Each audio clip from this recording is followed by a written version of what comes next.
Bonjour, mademoiselle. Bonjour, monsieur. Ça va bien, mademoiselle? À la grâce de Dieu, oui. Quand je suis parti, il n'y a pas cette sécheresse-là. Une véritable malédiction à l'heure qu'il est. Tu parles du temps longtemps comme si tu étais déjà un homme d'âge. Oh, il y a longtemps que j'ai quitté le pays. Attends, à part que ça fera 15 ans. 15 ans que j'ai passé à Antibes. 15 ans à vu tomber la canne tous les jours. Tous les jours, de lever du soleil à la brune du soir. Jésus Marie à la Sainte Vierge. Pour nous autres malheureux, la vie est un passage sans miséricorde dans la misère. Oui, frère, c'est comme ça. Il n'y a pas de consolation. En vérité, il y a une consolation. Je vais te dire, c'est la terre. Ton morceau de terre est ta liberté. Alors tu vois ton champ mûr couché devant toi le matin sous la rosée. Et tu dis, moi un tel, gouverneur de la rosée. L'orgueil rentre dans ton cœur. Oui, mais la terre ne donne plus rien. Et quand par chance tu lui as arraché quelques patates et quelques grains de petits mille, les denrées ne font pas de prix au marché. Alors la vie est une pénitence. Voilà ce qu'elle est, la vie au jour d'aujourd'hui.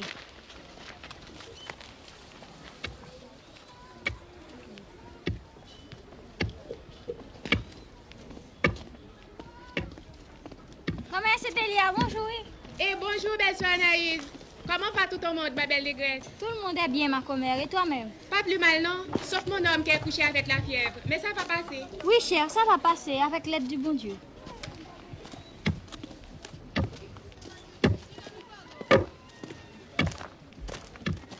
Alors ton nom c'est Anaïs. Oui, Anaïs, c'est mon nom. Moi-même on m'appelle Manuel. C'est ici que je reste. Moi-même je ne vais pas loin non plus. Je te dis merci pour la connaissance. Est-ce que nous nous reverrons encore? Parce que comme qui dit, j'habite porte pour porte avec toi. En vérité, de quel côté? Là-bas, dans le tournant du chemin. Pour certains que tu connais, bien-aimé Délira, je suis leur garçon. Et qu'est-ce pas ça?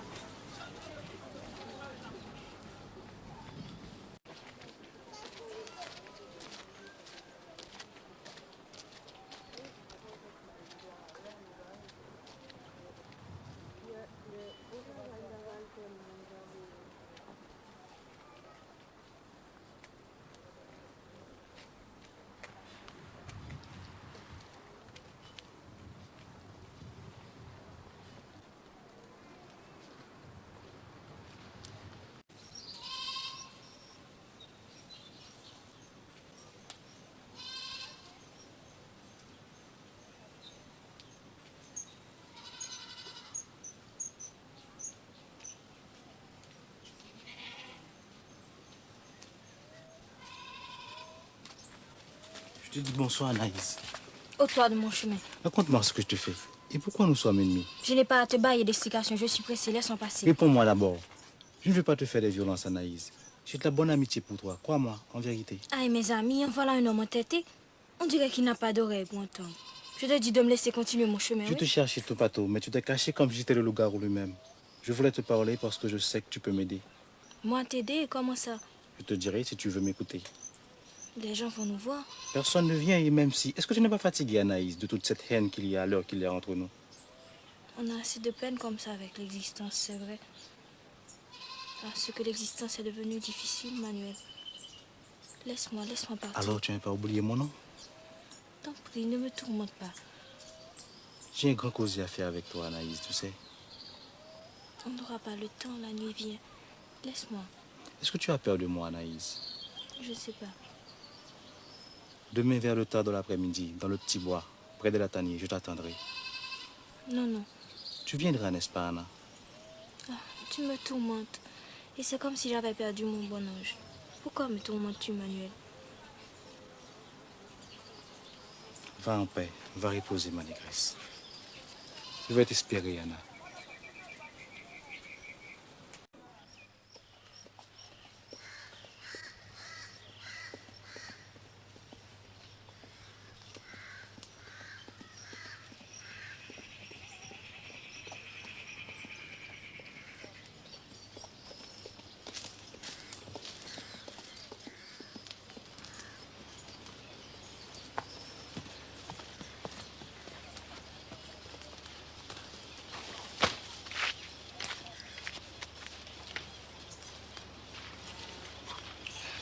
Je te salue, Manuel. Je te salue, Anna.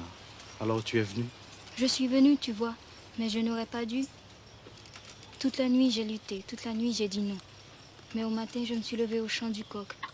Et j'ai été au bout pour avoir une raison de sortir. Et tu as une bonne vente au marché? Adieu, mon frère. Quelques mesures de maïs, c'est tout.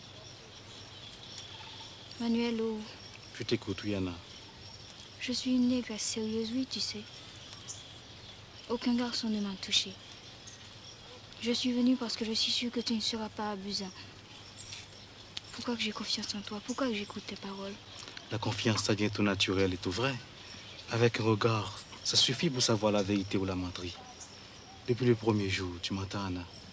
Depuis le premier jour, je savais que tu n'avais pas de fausseté, que tout était clair en toi, et propre comme une source, comme la lumière de tes yeux. Ne commence pas avec les galanteries, ça ne sert à rien et ce n'est pas nécessaire. Moi aussi, après notre rencontre sur la route, je me disais en moi-même, il n'est pas comme les autres et il a l'air bien sincère. Mais quel mot il parle. Jésus, Marie-Joseph, c'est trop savant pour l'entendement du malheureux. Ne commence pas avec le compliment, ça ne sert à rien, ce n'est pas nécessaire. Souris comme la toute réelle. Et je vais m'envoler comme elle si tu continues tes flatteries. Est-ce que je ne vais pas t'asseoir?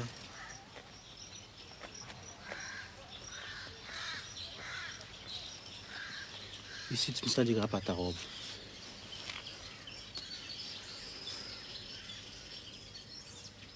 Quel est ce grand causé que tu avais à me faire?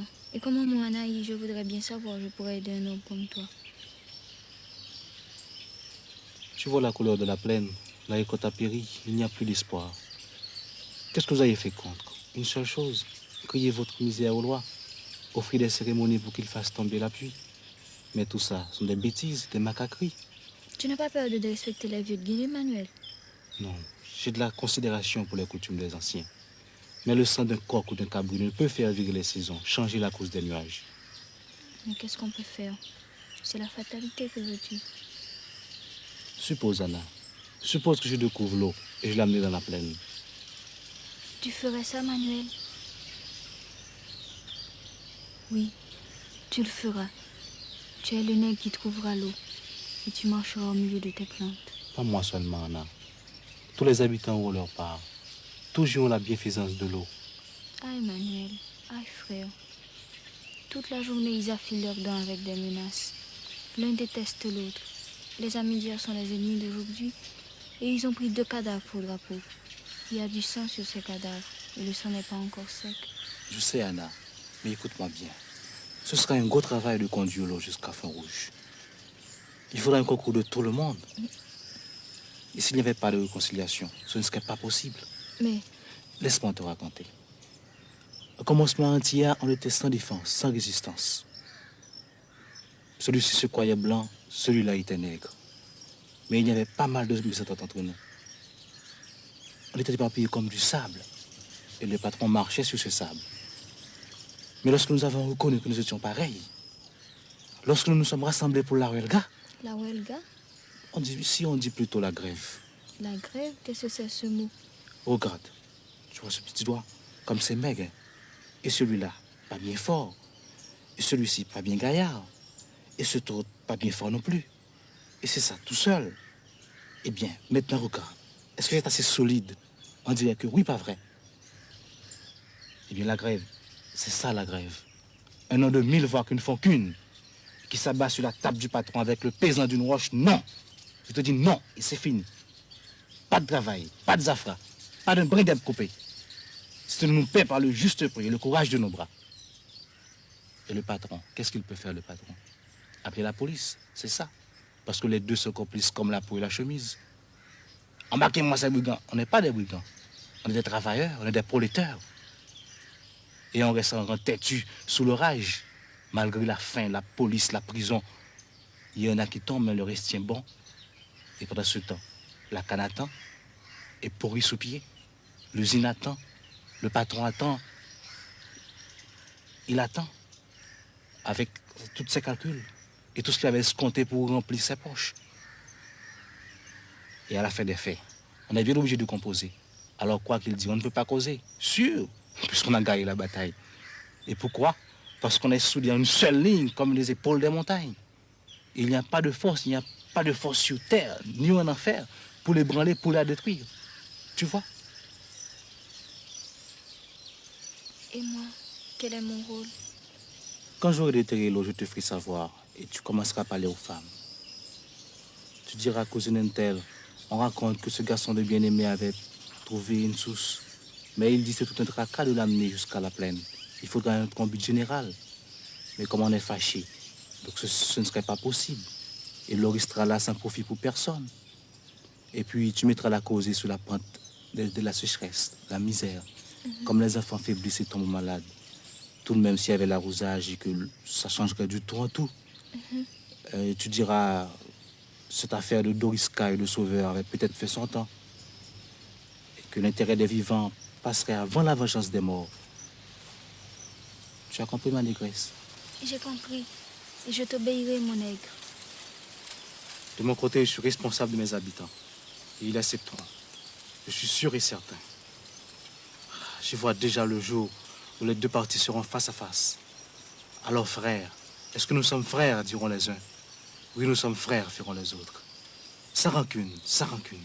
Tout de bon, tout de bon. Alors, en avant pour le combat. En avant pour le combat. Ah, comme tu as de la malice. J'ai pas beaucoup d'esprit moi-même, mais je suis rusée aussi, oui, tu verras. Toi-même, tu as plein d'esprit.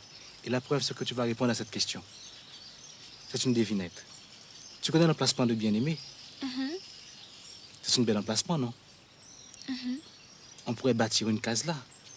2 fenêtres, une perron, une balustrade. Qui sera la maîtresse de la case? Lâche-moi. J'ai chaud. Qui sera la maîtresse du jardin? Lâche-moi. Lâche-moi, j'ai froid. Il est temps pour moi de partir. Tu n'as pas répondu à ma question, Anna.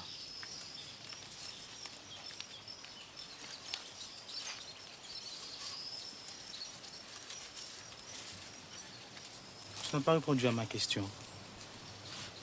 Non, Manuel. Alors, c'est oui, Anna. C'est oui, chérie. Mais laisse-moi aller, t'en prie. Alors, adieu, mon maître. Adieu, Anna.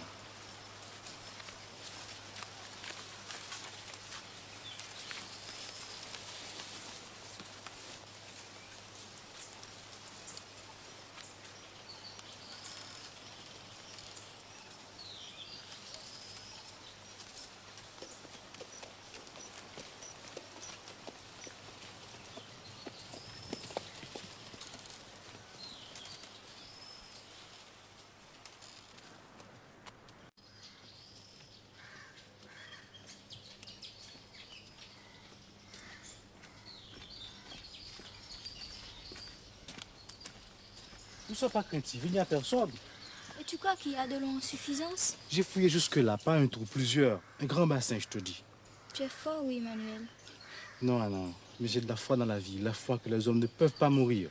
Qu'est-ce que tu veux dire? C'est comme pour l'eau, faut fouiller profond dans tes paroles pour trouver leur sens. Bien sûr qu'un jour, tout homme s'en va de la terre. Mais la vie elle-même, c'est un fil qui ne se casse pas, qui ne se perd pas. Et tu sais pourquoi? Parce que chaque nègre, pendant son existence, il fait un nœud. C'est le travail qu'il a accompli.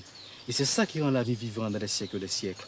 La place de l'homme sur cette terre. Jésus-Marie la Vierge, comme tu es savant et toutes ces idées elles viennent de ta tête, tu n'as pas mal à la tête des fois. Tu veux me moquer, hein? Mène-moi à la source.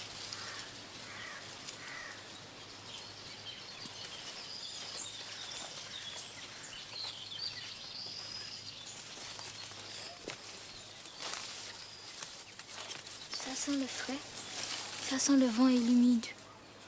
On est comme sur un îlet. On est loin, Manuel. On est au fin fond du monde. Au commencement du monde, tu veux dire?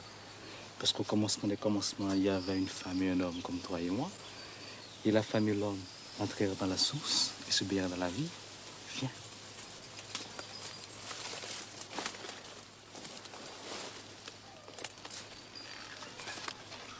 C'est le gardien de l'eau. C'est le gardien de l'eau. Ses racines sont comme des pattes. Elle tient de l'eau. Il a grand âge. Il a grand âge. On ne voit pas sa tête. Sa tête est dans le ciel.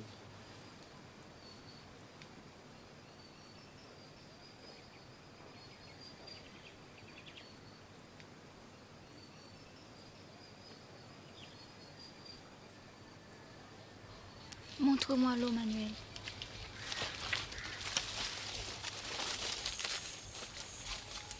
Regarde.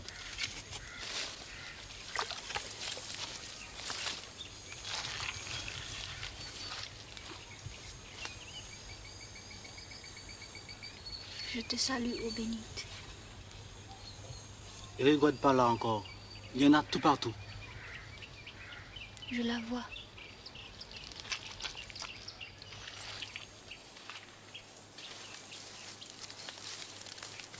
Je l'entends.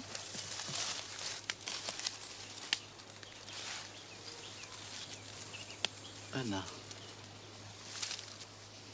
Mon aigle.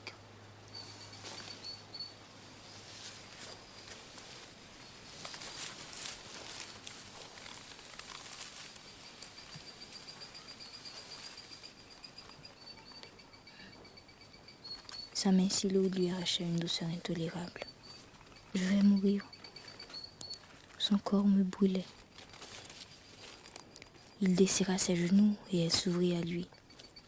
Il entra en elle, une présence déchirante. Son corps allait à la rencontre du sien dans une vague fiévreuse.